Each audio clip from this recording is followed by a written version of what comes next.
Hi everyone, I'm Mike Griffin, and today I want to give you some great tips about visiting Canada. A lot of people make videos and write blogs about places to visit in Canada, so that topic's been pretty well covered. But there are many more things to talk about.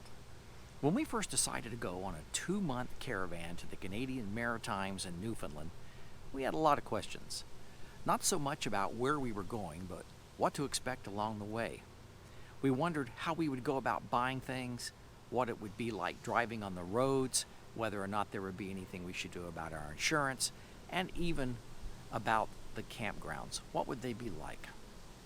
If you're planning a trip to Canada and have never been there before, then I think that you're going to find all of this pretty interesting.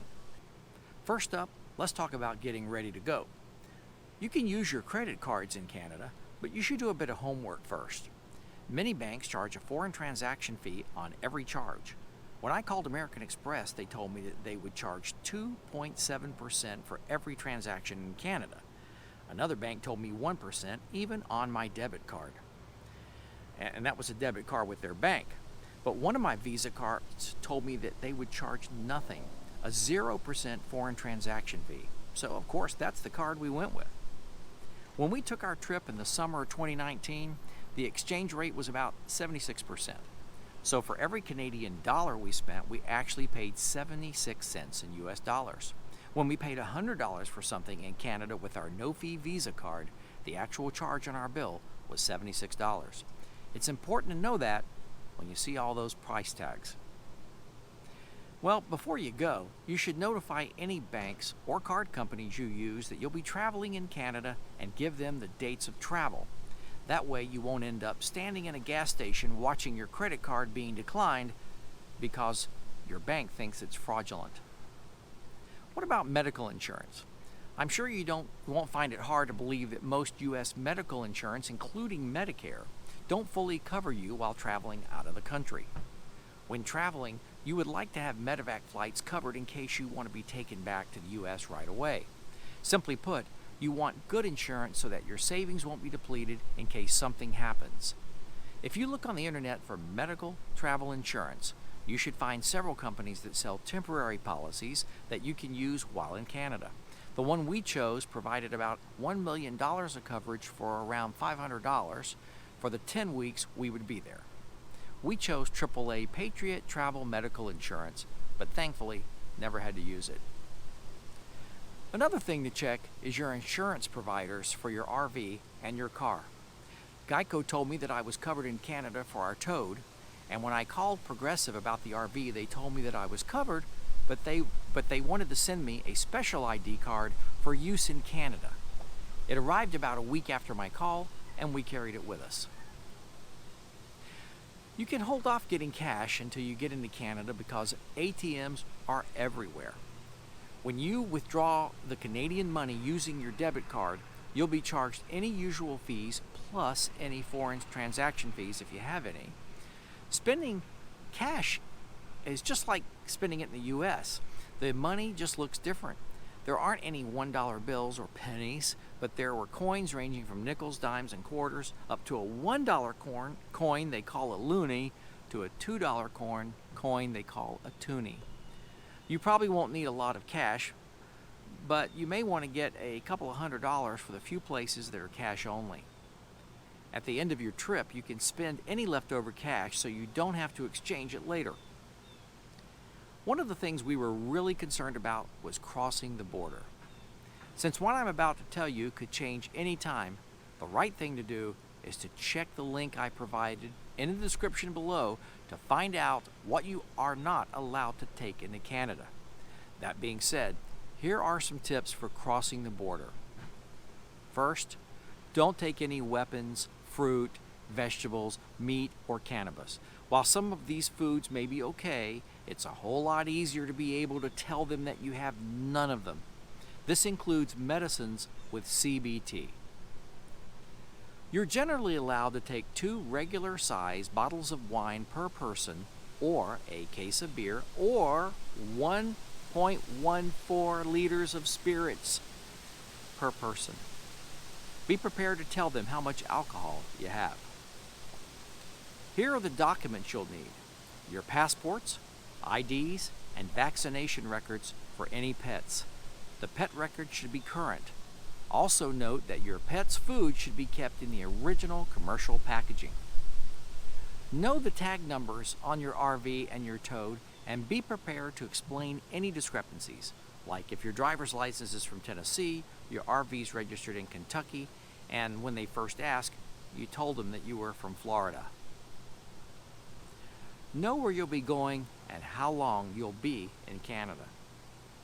You know, if they pull you aside for an inspection, you'll probably have to leave the RV while they do it. And if you have things you shouldn't have, you'll have to surrender them. Finally, don't be chatty. Be nice. Don't joke with them, and give them short answers only to the questions they ask. Don't feel like you have to explain your answers unless they ask you to. Okay, so you made it through the border and are heading to your first campground. What should you expect? Good question. First of all, they drive on the right side of the road just like we do. Yep, it's not like you see some of these other countries on TV. It's the right side of the road. As a matter of fact, if it wasn't for some of the road signs being in French, you'd practically feel like you're driving in the States. We didn't see as many police on the roads as we were used to, but the driving experience is very much the same. Here are a few things we noticed when we traveled on the roads. The speed limit signs say maximum instead of speed limit, and we're in kilometers per hour. I found that the easiest way to convert it in my head was to multiply the number times 0.6. So, if it said 100 kilometers per hour, I knew right away that it was 60 miles per hour by multiplying it times 0.6. If it says 60 kilometers per hour, you multiply it by 0.6 to get 36 miles per hour. Pretty easy. When you get to an intersection, stoplights are the same as in the States with a small exception. If you see a blinking green light, it means that it's a protected turn. So if you're in the left lane about to make a turn and there's no turn arrow, you are free to turn if the green light is blinking. The oncoming traffic is stopped, just like a green arrow is back home. Fuel stations are plentiful. Don't even worry about it. If you have a diesel pusher, there are numerous Irving fuel stations. You should mainly look for Irving big stops. Others are Petro-Canada and Esso. You'll have to get used to the prices though. A few weeks ago, a typical price for diesel was $1.25 per liter. That's about $3.50 per U.S. gallon, all things considered, including conversions and fees and the exchange rate, which means that diesel in Canada was about 50 cents more per gallon than the U.S. Sometimes you can swipe your card at the pump, other times you have to take it inside first. RV and truck repair places are scattered, and if you're away from the larger cities, they could be 2 or more hours away, pretty much like it is in the U.S. There are a few toll roads.